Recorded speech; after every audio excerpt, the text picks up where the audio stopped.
if you feel like everyone dislikes you or hates you, the Bible says that if God is for us, who could be against us? And of course, there'll be many people, whether Christian or not, that would say, like, well, who cares what God thinks of us? You know, it hurts that several people don't like me or despise me or hate me. You know, I feel so alone. Well, let me also say this. The Bible also says, don't worry if the whole world hates you, because the whole world hated God before it hated you. So how do you think God feels about his own creation hating him? And it's been going on for centuries, several centuries. You know, I would say ever since the beginning of time.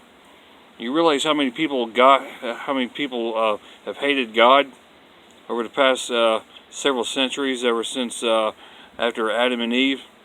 Think about it. So again, if God is for us, who could be against us? Don't worry about it.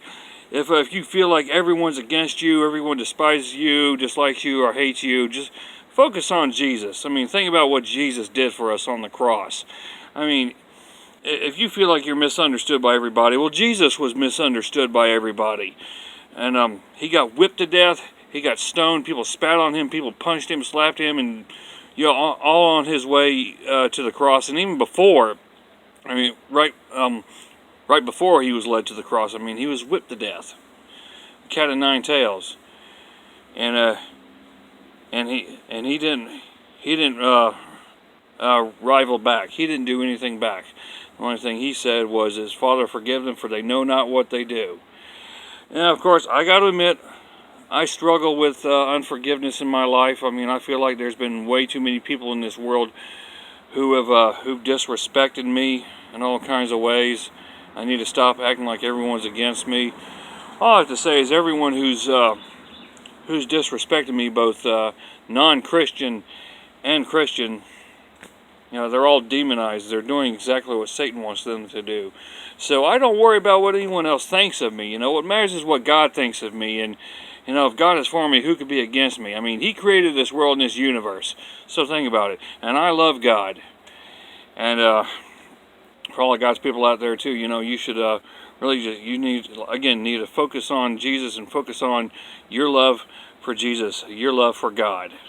So again, if God is for us, who in this world or in this universe can be against us?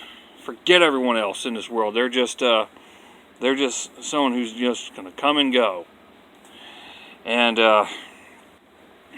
again, if you feel like everyone's against you, well, the whole world hated God before it hated you, so that's got to be in the millions. That's God's own creation. Again, how do you think God feels that his own creations hate him? I mean, let's say for those of you, you know, you have children, you know, how do you feel your children say that they hate you? That's pretty painful. Well, try the millions of people, maybe even billions over time, you know, that has hated God. And I would say a vast majority of those people, you know, are in hell, awaiting judgment. And think about it, you know, they're going to be cast into the lake of fire for all eternity. So again, if God is for you, who could be against you? And remember, you are one with God, and God is with you. God bless you, and have a great day.